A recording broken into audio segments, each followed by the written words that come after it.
আল্লাহর বান্দা।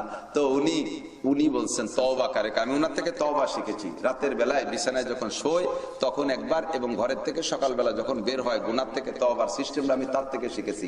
আমি তওবার অস্ত আমি করি, কিন্তু প্র্যাকটিক্যালি তওবা শিখছি এসআই হাবিবির কাছ থেকে। আমার ওয়াজেই আলহামদুলিল্লাহ তার জিন্দেগির মোড় পরিবর্তন হয়েছে। বেনাপোলে চাকরি করতো, ওখানে গেছে ওয়াজ করতে। উনি আইসে ওয়াজ ঠেকানোর জন্য, সরকারের পক্ষ থেকে ওয়াজ বন্ধ করতে। আইসে দেয় যে গোপালিয়া বাংলায় কথা কই, বাড়ি এলো ওনার কাইলিয়ে শুনতে একটু ভালো লাগছে, তো দাঁড়ায় দাঁড়ায় শুনতে শুনতে 2.5 ঘন্টা ওয়াজ শুনছে। তার ঠেয়াতি সময় পাইনি, আমাকে বন্ধ করার সময় পাইনি। পরে শুনে টুনে ওই জায়গা থেকে আমার জড়াই ধরিয়ে খানিক কাঁদতে, পিঠ আমার ভিজেই ফেলাই দিয়েছে সোয়ের পানি দিয়ে। পকেটে ছিল 1 প্যাকেট বেনসন সিগারেট, মুড়াইয়ে পাত তলে দিয়ে গুঁড়ো গুঁড়ো আসছে। জীবনে আর খাবো না।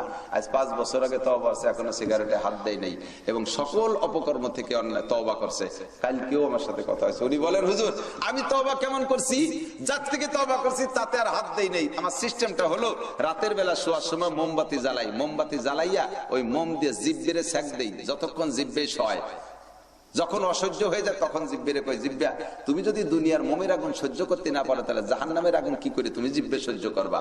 যদি জাহান্নামের আগুনের ভয় থাকে, এই মোমের আগুন থেকে তুমি শিক্ষা নাও, মোমের আগুন থেকে শিক্ষা নাও। জাহান্নামের আগুনের চাইতে 100 গুণ পাওয়ার বেশি তুমি সহ্য করতে পারবা না। অতএব দুনিয়ার কোন হারাম যদি তুমি জিব্বার ভিতরে দাও, তাহলে আগুন তোমাকে সহ্য করতে হবে, তা তুমি পারবা না। অতএব হারাম থেকে জিব্বাটাকে কন্ট্রোল করো।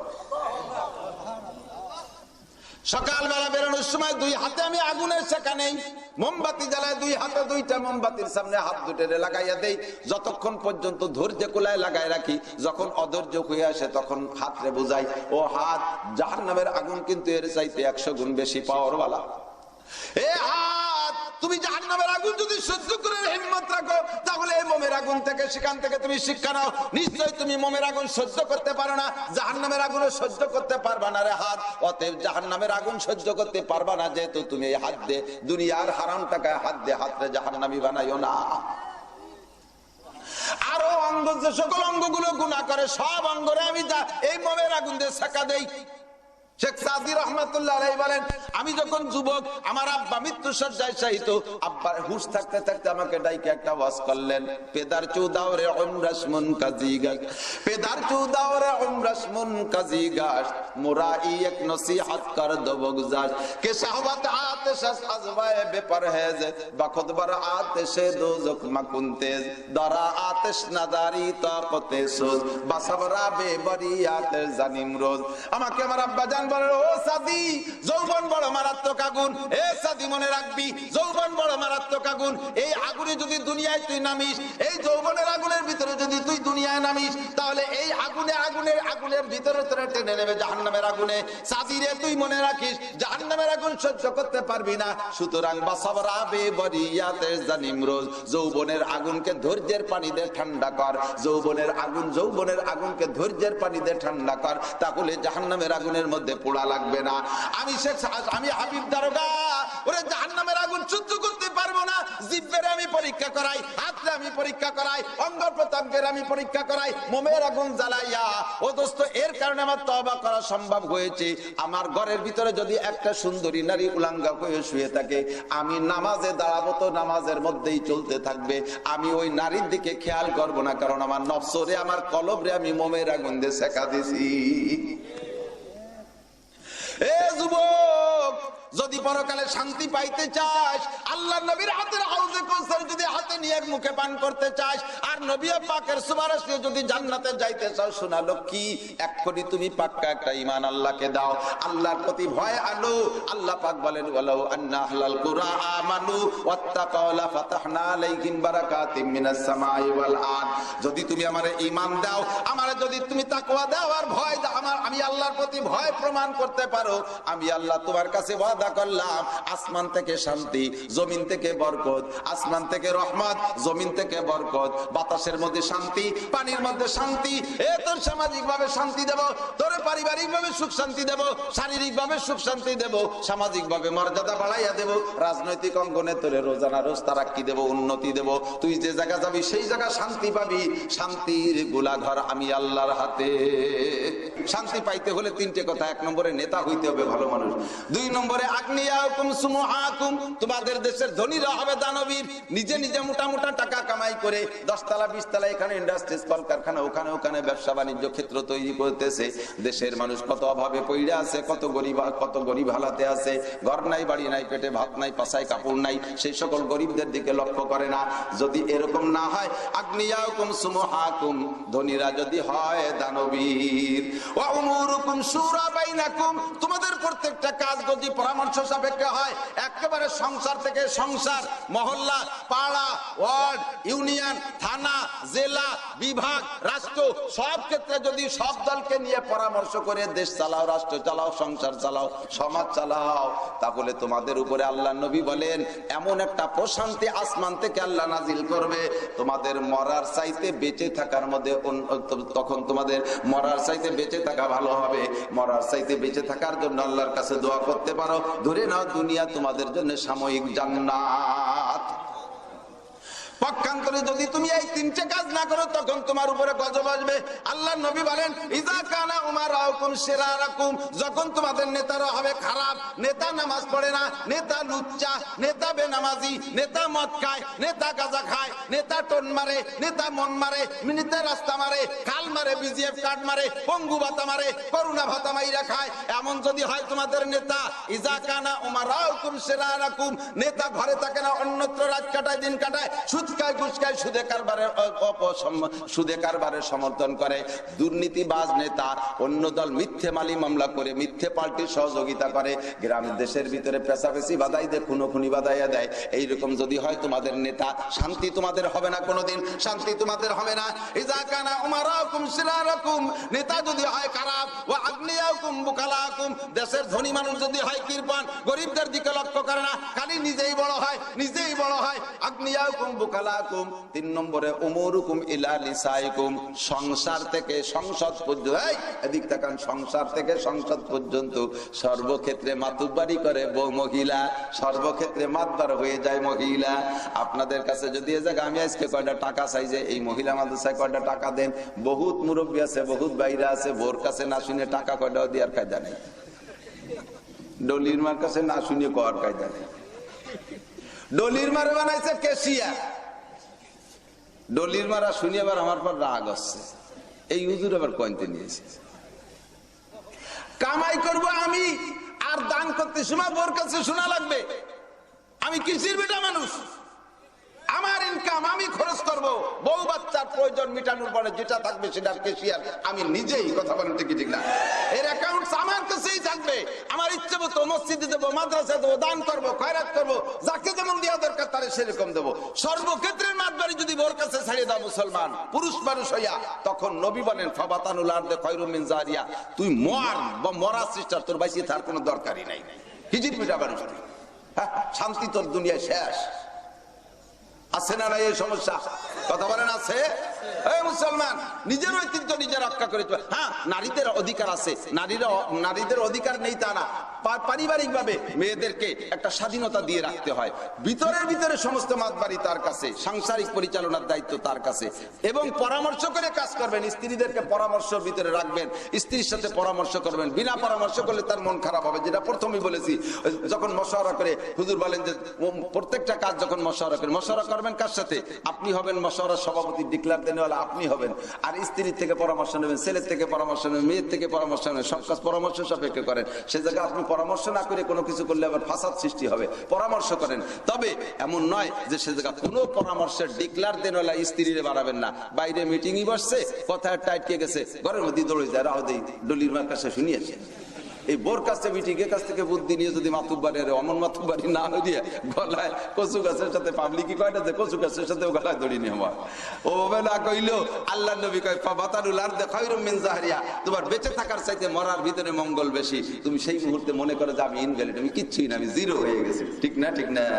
যখন তুমি এরকম 3টা বিপদের মধ্যে পড়বা, ফাবাতানুল আরদে খায়রুম মিন জাহরিহা, এ মুসলমান শান্তি যদি পাইতে চাও, 2টা জিনিসের মধ্যে শান্তি, জোরে বলেন কয়টা?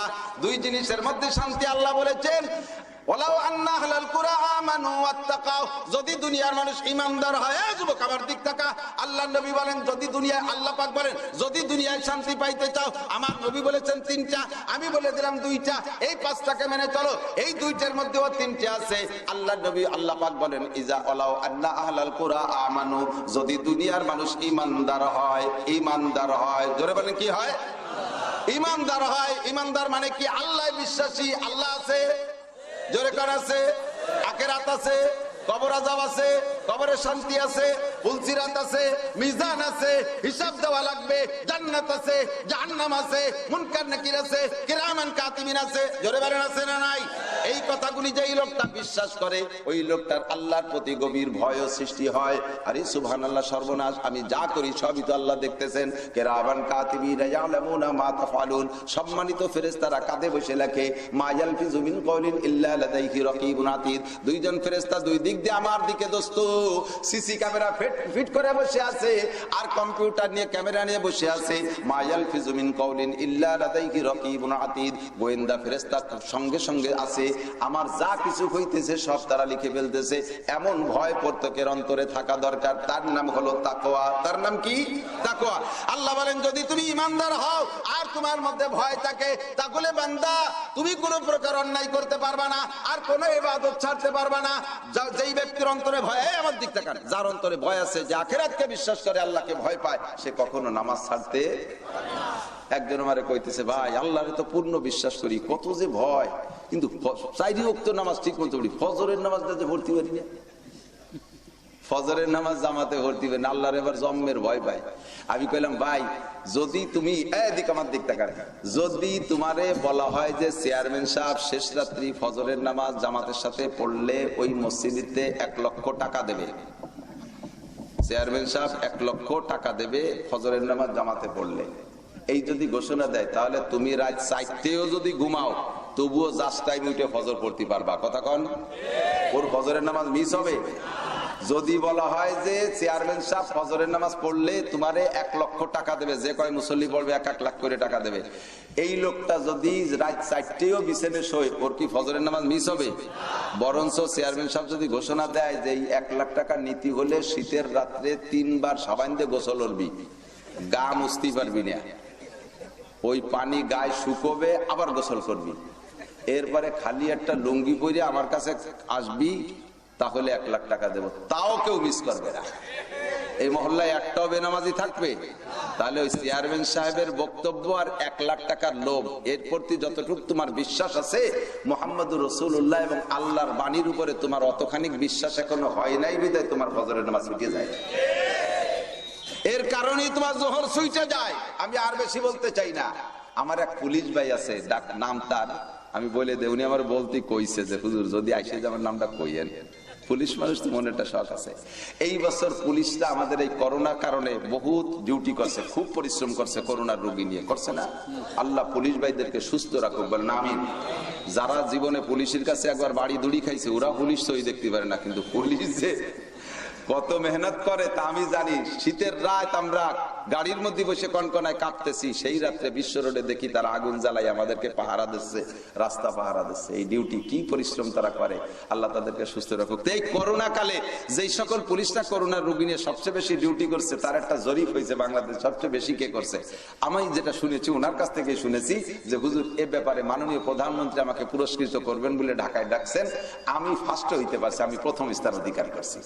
35টে করোনার রোগীকে নিজে হাতে কাপড় গোসল করাইছে, মাস্ক পরে নাই, পিপি পরে নাই, ক্যাপ পরে নাই, হ্যান্ড গ্লোভ হাতে লাগাই নাই, কোনো কিছু না, শুধু যাওয়ার সময় 2 রাকাত নামাজ পড়ে আল্লাহরে বলছে, আল্লাহ তোমার চাইতে যদি করোনার শক্তি বেশি হয় তাহলে যেন আমি অ্যাটাক হয়ে যাই আর আমি মরে যাই, তাতে আমার কোনো দুঃখ নাই। তবে তোমার কোরআন আর তুমি যদি করোনার চাইতে বেশি শক্তিশালী হও, তাহলে এই চলমান পরিস্থিতিতে করোনার কাছে আমার বেইজ্জতি করো না।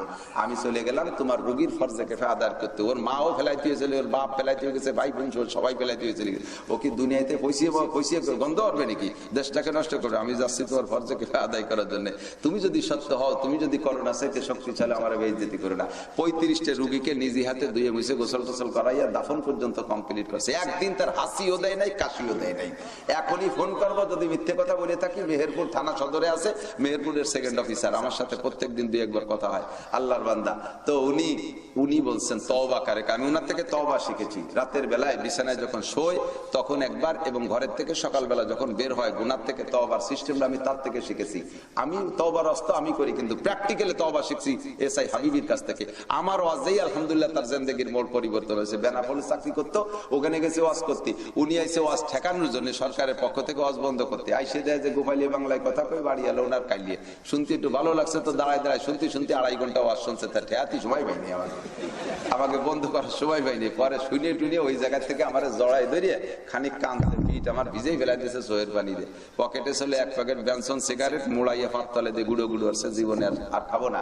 আজ 5 বছর আগে তওবা আছে, এখনো সিগারেটে হাত দেয় নাই, এবং সকল অপকর্ম থেকে তওবা করছে।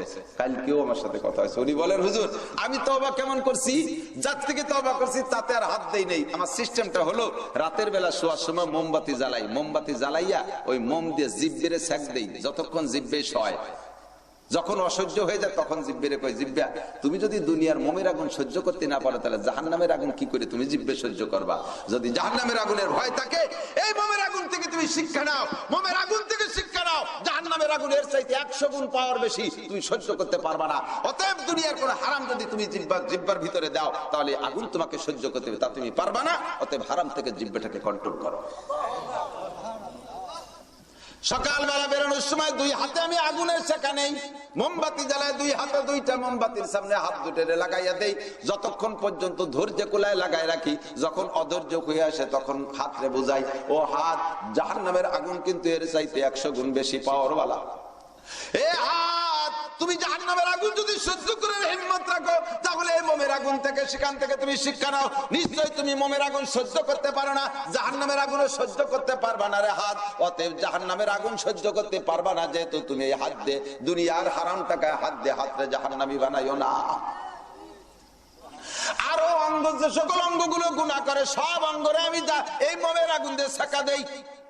শেখ সাদি রহমাতুল্লাহ আলাইহি বলেন, আমি যখন যুবক, আমার আব্বা মৃত্যু শয্যায় শায়িত, আব্বার হুঁশ থাকতে থাকতে আমাকে ডাইকে একটা ওয়াজ করলেন, পেদার চুদাওরে উমরাসমুন কাজিগাস, পেদার চুদাওরে উমরাসমুন কাজিগাস, মুরাই এক নসিহত কর দবগজাস, কে শাহওয়াত আতিশ আজওয়ায়ে বেপরহেজ, বখুদবার আতিশ দোজখ মাকুনতেজ, দরা আতিশ নাদারি তাকতে সুজ, বাসবরা বেবরিয়াত জানিম রোজ।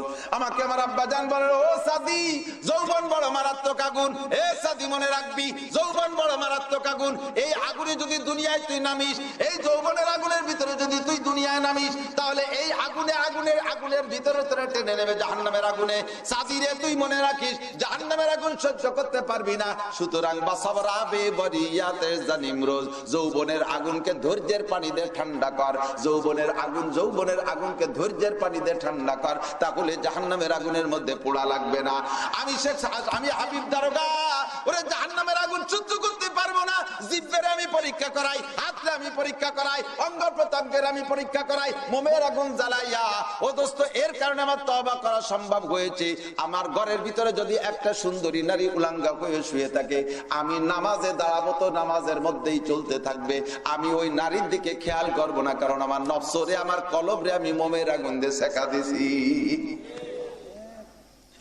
এ যুবক, যদি পরকালে শান্তি পাইতে চাস, আল্লাহ নবীর হাতের হাউজে কাউসার যদি হাতে নিয়ে মুখে পান করতে চাস, আর নবী পাকের সুপারিশ নিয়ে যদি জান্নাতে যাইতে চাও, শোনা লক্ষ্মী, এক্ষুনি তুমি পাক্কা একটা ঈমান আল্লাহকে দাও, আল্লাহর প্রতি ভয় আনো।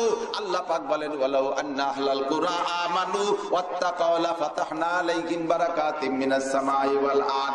যদি তুমি আমারে ঈমান দাও, আমারে যদি তুমি তাকওয়া দাও আর ভয় দাও, আমি আল্লাহর প্রতি ভয় প্রমাণ করতে পারো, আমি আল্লাহ তোমার কাছে ওয়াদা করলাম, আসমান থেকে শান্তি, জমিন থেকে বরকত, আসমান থেকে রহমত, জমিন থেকে বরকত, বাতাসের মধ্যে শান্তি, পানির মধ্যে শান্তি, তোর সামাজিক ভাবে শান্তি দেব, তোর পারিবারিক ভাবে সুখ শান্তি দেব, শারীরিক ভাবে সুখ শান্তি দেব, সামাজিক ভাবে মর্যাদা বাড়াইয়া দেব, রাজনৈতিক অঙ্গনে তোরে রোজানা রোজ তারাক্কি দেব, উন্নতি দেব, তুই যে জায়গা যাবি সেই জায়গা শান্তি পাবি।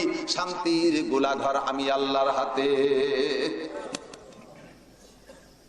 ঈমান আর তাকওয়া, বলেন কি কি? ঈমান আর তাকওয়া। এই আল্লাহ আছে, আখিরাত আছে, পাক্কা বিশ্বাস কর যুবক, আল্লাহর সামনে দাঁড়াইতে হবে। আল্লাহ নবী বলেন লা তাজুরু কদামা ইবনি আদম ইয়াউমাল কিয়ামা হাত্তা ইসআল আন আরবা। ভালো করে মনে রাখিস, মানুষ যদি না মানিস আজকে প্রমাণ হবে সেই দিন। ফাসাউফা তারা ইদান কাশাফাল গুবারু আফারাসুন তাহতা রিজলিকা আম হিমারু। এখন বিশ্বাস করতেছো না, চক্ষু বন্ধ করে কবরে গেলে তোমার বুঝে আসবে আমি সত্য বলেছিলাম মিথ্যা বলেছি। আল্লাহু আকবার। তুমি মনে রাখো, চার প্রশ্নের জবাব না দিয়া এই আমার বুড়ো বাবারা একজনও কিন্তু পার হইতে পারবেন না। দুনিয়ায় আসছেন, যাইতেই হবে। আসা যাওয়ার জন্য আশা তো হয়েই গেছে, যাওয়ার জন্য কোনো টাইম টেবিল আমার জানা নাই। এর গলার ভিতরে ওয়ারেন্টি কার্ড ঝুলানো নাই। আমার প্রাণ প্রিয় বন্ধু, এই মাগুরা মোহাম্মদপুর বাড়ি সকলেই তারে চেনেন, ডাক্তার শরীফ। একসাথে উমরাও করে আসছি, সিদ্দিক চেয়ারম্যান সাহেব সহ। আমি শরীফ ডাক্তার আর সিদ্দিক চেয়ারম্যান আমরা একসাথে উমরা করে আসছি, একই বিছানে ঘুমাইছি। কত শরীফ ডাক্তারের সাথে, আমার চাইতে বয়সে অনেক ছোট, একটি মাত্র সন্তানের বাপ। কত সমাজ সেবার ভিতরে সে ছিল। এই দেশের কোন মসজিদ মাদ্রাসায় আমার মনে হয় কমবেশ শরীফের হাতের কিছু অনুদান যায় নাই, এমন কোন মসজিদ নাই। আমার বাড়ির মসজিদে আজ থেকে প্রায় 15 বছর আগে 3.5 লক্ষ টাকা দিয়ে মসজিদটা কমপ্লিট করে দিয়েছে। আমার মাদ্রাসায় প্রত্যেক সময় যা চাইতাম তাই দিত। বলতে গেলে আবার কলিজায় বানায় না। আমার ভাই শরীফ বিদেশে যাইতো খুব বেশি, ওরে যে দেশেই যাইতো আমার জন্য কমপক্ষে একটা খেজুর হলিও আনতো। খালি হাতে কোনোদিন আমার জন্য আসে নাই। এই যে মহাব্বতের ভালোবাসা উলামায়ে কেরামের সাথে রাখছে, আমরা যে জায়গা যাই তার জন্য দোয়া করি, আল্লাহ তুমি আমার শরীফ বাইরে জান্নাতি করিয়া দাও। শরীফের আব্বা রয়ে গেল, শরীফের মা রয়ে গেল, শরীফ চইলা গেল। এমনই করি যে কোনো সময় যুবক তুমিও চলে যেতে পারো, এমন কোন সিস্টেম নাই যে আব্বা মা বেঁচে থাকতে সন্তান মারা যায় না, এমন কোন সিস্টেম নাই। আব্বা মা থাকে, সন্তান চলিয়া যায়। ও যুবক, তুমি তোমার যৌবন কালটা যদি সুন্দরভাবে কাটাইতে পারো, আল্লাহর নবী বলেন যুবক তোমার যৌবন কাল যদি দিনদারির সাথে কাটাও, আর সে আজিমের নিচে বসাইয়া, আর সে আজিমের নিচে বসাইয়া আমি হাউজে কাউসার তোমার মুখে পান করাইয়া দেব। এ যুবতী, যৌবন কালটারে কন্ট্রোল কর, মোবাইল দিয়ে জীবনকে নষ্ট করিস না। হাজার হাজার মেয়েরা, আল্লাহর নবী বলেন মা তারাকতু বাদি ফিতনাতান আদাররা আলার রিজালি মিনান নিসা। আমার উম্মতের থেকে আমি আল্লাহর কাছে দোয়া করে হাজারো ফিতনার দরজা বন্ধ করতে সক্ষম হয়েছি। আমি দোয়া করছি আল্লাহ তুমি আমার উম্মতের এই ফিতনা দিও না, আল্লাহ কয় কবুল করলাম। কিন্তু হুজুর বলেন আমার উম্মতের পুরুষের জন্য একটা ফিতনার দরজা আমি দোয়া করে বন্ধ করতে পারি নাই, সেইটি হলো আমার উম্মতকে ধ্বংস করবে, পুরুষ উম্মতকে ধ্বংস করবে নারী ফিতনা। নারী ফিতনা বড় ফিতনা। এ আমার মা বোনরা, তোমরা নারী ফিতনা বাজ হইও না। তোমাদের পেট থেকে বলি আল্লাহ সন্তান 2.5-3 লক্ষ নবী রাসূল জন্ম নিয়েছে তোমাদের পেট থেকে, 1.5 লক্ষ সাহাবা জন্ম নিয়েছে তোমাদের পেট থেকে, আবু হানিফা শাফিঈ ইমাম মালিক 4 ইমাম জন্ম নিয়েছে তোমাদের পেট থেকে, বুখারী মুসলিম তিরমিজি ওয়ালা বড় বড় মুহাদ্দিস জন্ম নিয়েছে তোমাদের পেট থেকে। তোমরা এমন কিছু সন্তান দেনিওয়ালা মা হইয়া যাও, তোমাদের পেট থেকে লুচ্চ বদমাইশ আর প্রোটেকশন দিও না। মক্কর গাজাখোর হিরোইন করে আবাখোর বদমাইশ চোর ডাকাত বদমাইশ আর জন্ম দিও না। তুমি যদি মা আল্লাহ ওয়ালা নেককার সন্তান জন্ম দিতে হয়, তাহলে তোমাকে অবশ্যই নিজেকে নিজে দিনদার হইতে হবে। আল্লাহ ঠিক কিনা? নেককার মা লাগবে কি লাগবে না? নেককার মা ছাড়া নেককার সন্তানের আশা করা খুবই কঠিন। আজকে যাদেরকে আমাদের পাশে দেখতেছেন, যদিও জেনারেল শিক্ষিত, আমি শুনেছি চেয়ারম্যান সাহেব, আমাদের চেয়ারম্যান ভাই 4 বার আপনাদেরই তো চোখের সামনে এখনো রানিং চেয়ারম্যান, কত বছর পর্যন্ত চেয়ারম্যানই করতেছে। খুঁজে দেখেন, নিশ্চয়ই ওনার মা ভালো মানুষ, আল্লাহওয়ালি মানুষ। এমন করে বড় বড় নেতা যেগুলো হয়েছে, তাদের মা ভালো না হইলে সন্তানটাও পর্যন্ত যাইতে পারে নাই। কিন্তু আমরা এ জামানায় মহিলাদেরকে ছেড়ে দিচ্ছি আগলা গায়ে, খালি গায়ে। আর মনে মনে আশা করি আমার পেট দিয়ে একটা বঙ্গবন্ধু আসুক, আমার স্ত্রী পেট দিয়ে একটা জিয়াউর রহমান আসুক, একটা ইরশাদ আসুক, একটা সদস্য আসুক, একটা বাহিদের হুজুর আসুক। তোমার খালি মোনাজাতই শেষ। চালতি গাছ লাগায় যাও, যদি মোনাজাত করো আল্লাহ কটা ফজলিয়াম দাও, আল্লাহ তোরে চালতি দেখাবে মাথা ভাঙ্গি বেলায়। শয়তান লাগাইছিস চালতি গাছ আর ফজলিয়াম চাও, এটা বেয়াদবি হবে না? সাইজতে গাছ লাগাইয়া ফজলিয়ামের মুনাজাত করা যাবে বিয়াদবি। মেয়েদেরকে ল্যাংটা করে ছেড়ে দিয়ে ওই মেয়ের পেট থেকে সুসন্তান কামনা করা, ওই রকম বিয়াদবি ছাড়া আর কিচ্ছু না। দেশের সব মৌলবীদের তাবিজ বানায় গলায় ঝুলে ঝুলিয়ে কোনোদিন ভালো সন্তান হবে না। ওই কয়ে থাকি ইরশাদ শিখদের কানা জাহাঙ্গীরের পিসি আন্নান পয়দা হবে, ওই সে ভালো হবে না। এজন্য ভালো মা গড়ার জন্য ভালো মা গড়ার কারখানা লাগবে না? স্কুল কলেজ ইউনিভার্সিটির সমালোচনা করতেছি না, সেখানে যা হয় আপনাদের সকলে জানা আছে, আমি নাম বলে। কিন্তু আল্লাহর রহমত আমাদের মহিলা মাদ্রাসাগুলোর ভিতরে থেকে ছোট ছোট মেয়েরা যখন বোরকা পরে বের হয় কেমন লাগে দেখছেন না? তাদের একটু একটু বোরকা পরে কেমন পেঙ্গুইনের মতো দেখা যায়। ওই যে পেঙ্গুইন পাখি আছে না, সোজা দাঁড়ায় থাকে, আবার পেঙ্গুইনের মতো। আমার ছোট্ট একটা মেয়ে আছে, ও বোরকা বলে আমি কই আমু তুমি পেঙ্গুইন হয়ে গেছে। কি যে মজা লাগে! এই বোরকা পড়া শিখাইছি, নামাজ পড়া শিখাইছি, কোরআন পড়া শিখাইছি। আগের মেয়েদের মক্তবের পড়াই কোরআন শরীফদের নামাজ হয়ই না, এমন অশুদ্ধ। আল্লাহর রহমতে এখন মেয়েদের কোরআন শরীফ পড়াই এত সুন্দর, ওদের তো জবান পরিষ্কার, ওদের কণ্ঠ ভালো। মেয়েরা কোরআন শরীফ পড়লে শুনতে ইচ্ছা হয়, কি যে শুদ্ধ করে পড়ে। শিখছে কোত্থেকে? মহিলা মাদ্রাসা থেকে, ঠিক কিনা? এখন এই মহিলা মাদ্রাসা দরকার। স্কুল কলেজ সব বন্ধ রয়েছে, প্রাইমারি কেজি কিন্ডারগার্টেন বন্ধ। আপাতত আপনাদের মেয়েগুলোদের কমই মহিলা মাদ্রাসা দিয়ে দেন, ছোট মেয়েদেরকে দিয়ে দেন। বাড়ি থেকে থেকে সময় নষ্ট করতেছে, কোনো জায়গায় পড়াপড়ির পরিবেশ নাই। এখানে একটু পড়ুক, কোরআন শরীফ 6 মাস পড়ুক। স্কুল কবে খুলবে তার ঠিক নাই, কারণ স্কুল এলাকা খোলার অত তাকিদ না। মাস্টাররা তো বেতন পাচ্ছে জায়গায় বসে, না খুললি তাদের কিছু আসা যায় না। হ্যাঁ, ওনারা তো জায়গায় বসে বেতন পাচ্ছে, তাতে কোনো অসুবিধা নেই। কাজেই আপনি আগে এই আপাতত আপনার মেয়েটারে কোরআন পড়ার জন্য এখানে পাঠিয়ে দেন, পারা যাবে না ইনশাআল্লাহ। এখন এই যে ঘরে ঘরে কওমি মাদ্রাসা, মহিলা মাদ্রাসা হচ্ছে, এতে ভালো হচ্ছে না মন্দ হচ্ছে? একটু বলেন না। এই বাসারা কয় না কেন, খারাপ হয়ে যাচ্ছে? আপনাকে বাড়িকে আমাকেও দিক নাকি? কওমি মহিলা মাদ্রাসা হওয়ার দরকার আছে না নাই? জোরে বলেন আছে? সত্যই আছে। এখন দরকার আছে, কিন্তু দরকারিতে সরকার টাকা দেয় না। দরকারের ভাষায় সরকার টাকা দেয় না। এটা দরকারি আর একটা সরকারি। সরকারিগুলো সব বন্ধ হয়ে গেছে, দরকারিগুলো খুলে দিছি। দরকারিগুলো খুলে দিছি। কাজেই মাদ্রাসার ঘর বাড়ি অতটা সুন্দর না। এবার এদিক তাকান, ছেলে পেলে মাদ্রাসায় বাগানের মধ্যে শোয়াই তুলি, অসুবিধা নেই, কিন্তু মেয়েদেরকে যেখানে সেখানে রাখা যায়। ওদের একটু সংরক্ষণ ভালো করতে হয় না? ওকে একটু ভালো সংরক্ষণের মধ্যে রাখতে হয়। কাজেই আমিও মহিলা মাদ্রাসা করছি, আলহামদুলিল্লাহ অনেক মজবুত করে করছি। আপনাদের এই মহিলা মাদ্রাসার জন্য একটা ভবনের দরকার, জায়গা দরকার। এই যে ভাই আমাদের প্রার্থী ভাই, উনি হতে যাচ্ছেন, উনি আমারে বলছেন যে ওনার একটা জায়গা আছে নাকি এই জায়গায়, ইনশাআল্লাহ ওই জায়গাটা উনি মাদ্রাসা করবেন। আল্লাহ কবুল করুক, আমিন।